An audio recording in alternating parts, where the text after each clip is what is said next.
그리고 군대를 안 가도 되시는 거였는데 제가 어차피 다녀오셔서 근데 그리고 가서도 정말 외로운 순간들을 또 많이 봤다고 하시더라고요. 네. 그 시간도 좀 얘기 좀 부탁드릴게요. 솔직히 안 가도 되는 건 아니었었고요. 저는 한국 사람이었고, 우리나라 사람이었고, 하지만 제가 영주권자였었어요. 네. 그러다 보니까 이제 제가 영국에 이제 집이 있었고 이제 왔다 갔다 하는 상황이었었는데 저에겐 초이스가 있긴 있었죠. 네.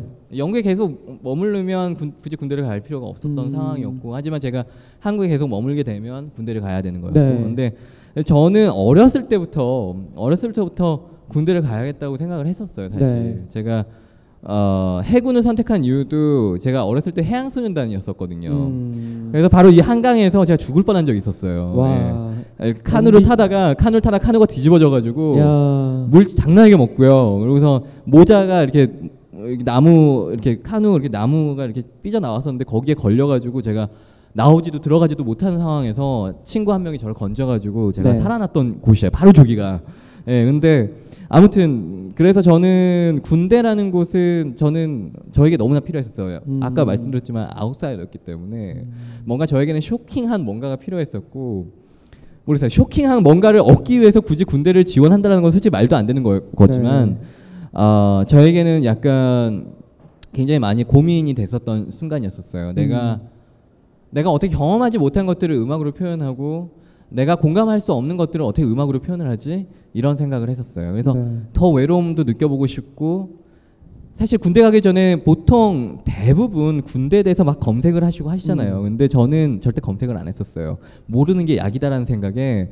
그래서 아예 그냥 아무것도 군대에 대해서 어떤 훈련을 받고 뭐 전혀 모르고서 훈련소도 훈련 기간이 얼만큼인지 모르고선 들어갔었어요. 네. 저는 육군이랑 똑같겠지 하고선 가입소주까지 포함해서 5주라고 생각하고선 들어갔는데 8주였던 거예요. 들어갔는데. 그래서 훈련소에 8주를 있었고, 늘 더더군다나 제가 나이가 굉장히 많은 상태에서 군 입대를 했었기 때문에 제가 28에 입대를 했었거든요. 네, 얼마나 놀림을 받았을까요. 이 노땅 막 이러면서 선임들이 굉장히 많이 혼내기도 하고, 전 먼지였습니다. 군대 갔을 때 처음 이등병 때는 저를 먼지라고 불렀었어요, 선임들이. 그리고 저는 더더군다나 밖에서 활동을 하다 군대를 들어갔었기 때문에, 입대를 했었기 때문에 굉장히 많이 놀렸었어요, 저를. 더 뭔가 너는 뭔가 다르다라는 생각에 더 저를 더 막 좀 안 좋게 했었죠. 시간이 많지 않네요. 네, 대단하시네요. 사실은 그 아웃사이더라면 가장 큰 문제가 이제 혼자 밥 먹기인 것 같아요. 혼자 밥 먹는 것도 잘 드세요? 전 너무 좋아요, 혼자 밥 먹는 거를. 혼자 밥 먹는 거를. 특히 이렇게 좀 우리나라 음식은 좀 이렇게 자꾸 묻히게 되잖아요. 약간 이렇게 막 입가에 막 이렇게 좀 많이 묻히게 되고 좀 이렇게 좀 그렇게 되잖아요. 근데 그런 거 이렇게 같이 먹을 때 괜히 이렇게 막 계속 이렇게 티슈로 입 닦고 막 이럴 필요가 없기 때문에 저는 혼자서 밥 먹는 걸 너무 좋아해요. 와. 누군가가 내 밥 먹는 모습을 쳐다보는 걸 너무 싫어요, 저는. 그렇구나. 사실은 이제 그런 걸 숨기기 마련인데, 그래서 혼자서 밥을 잘 먹는다. 여기도 이제 그런 분들이 있으신가요? 혼자서 밥을 잘 먹는다.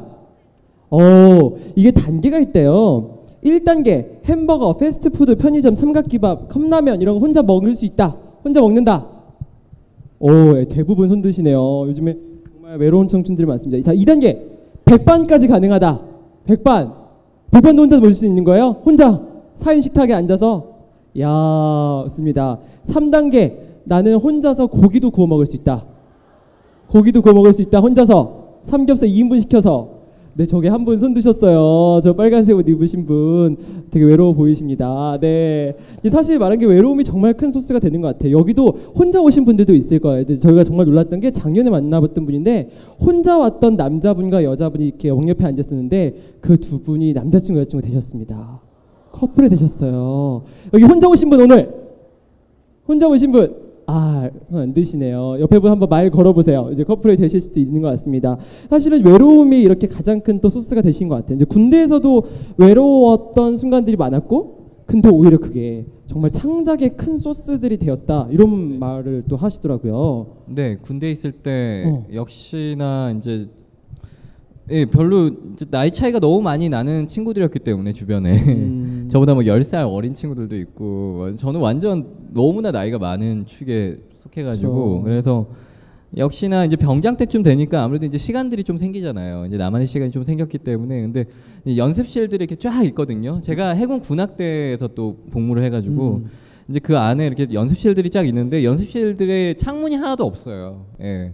아마 뭐 대학교 뭐 음대생분들도 아시겠지만 연습실에 창문이 없거든요. 근데 심지어 문에라도 창문이 있으면 참 좋겠는데 문도 그냥 막혀 있는 문이에요. 그래서 그때 뭔가 곡을 한번 써보려고 하는데 너무나 막막한 거예요. 예. 그래서 제 아내가 그때는 이제 결혼을 한 뒤였죠. 제가 네. 일병 때 결혼을 했어요. 저 군대 있을 때. 네. 와. 좀 급했어요. 네, 빨리 이 여자가 날 도망갈 것 같고 그래서 빨리 결혼을 했는데 그래서 이제 제가 그 항상 그 안에서 제 아내가 보내준 편지라든가 엽서 그런 것들 이렇게 그림이 이렇게 그려져 있는 엽서인데 사진 같은 그런 엽서인데 그거를 이렇게 벽에다 붙여놓고선 그걸 보면서 이렇게 상상하면서 곡을 쓰고 했었죠. 와 네. 그렇군요. 네. 군대에서도 굉장히 좋은 작품 여기 나오네요. 네. 티어나의 아 이거 내용을 얘기하는 거, 내용을 보여주시면 어떡해요? 사진을. 네. 오늘 여러 가지 나오고 있습니다. 네, 개인적인 엽서까지 나오는 것 같아요. 네 그렇습니다. 네, 이렇게 사실 결혼하신 걸 보면 좀 그런 생각도 드는 것 같아요. 네, 정말 오늘 네, 힘들어하시네요. 네, 어떻게 굉장히 하실지 힘드네요. 모르겠어요. 네. 근데 사실은 지금 결혼하셨어요. 네. 따님도 했죠. 있으시고. 네, 딸도 있고요. 네. 근데 이제 혼자 있는 사람들은 사실은 되게 결혼하기 힘들거든요, 그렇죠? 혼자 있는 걸 좋아하는 사람들. 그렇죠. 어떠셨어요?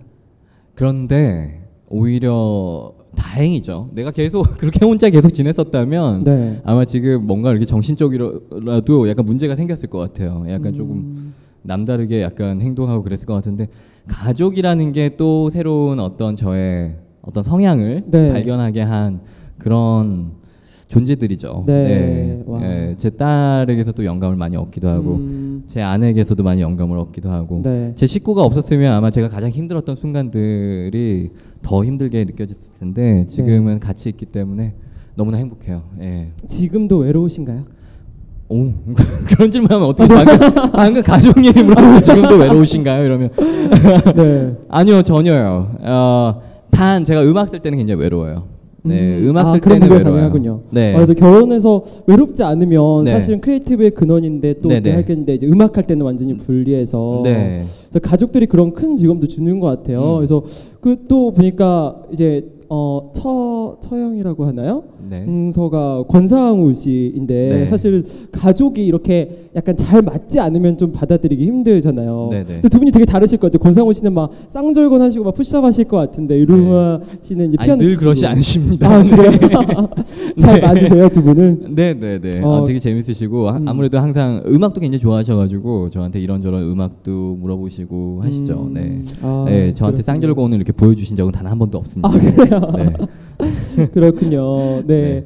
사실 오늘 이루마 씨 이야기를 또 네. 들어봤어요. 네. 네, 정말 영감도 많이 받고 사실 이루마 씨가 정말 약간 좀 뭔가 베일 속에 가려진 존재에 가까웠었는데 오늘 정말 좋은 이야기도 많이 듣고 또 이제 그 근원이 되는 좋은 얘기도 많이 들은 것 같아요. 마지막으로 네. 청춘들에게 하고 싶은 말 한 말씀 부탁드릴게요. 드리고 싶은 말, 그러니까 제가 아무래도 혼자 지내는 게 많다 보니까 아웃사이더였을 때 어떤 제가 느꼈던 거, 그거는 제 한계를 알고 그 안에서 최선을 다하자라는 제가 모토를 발견했어요.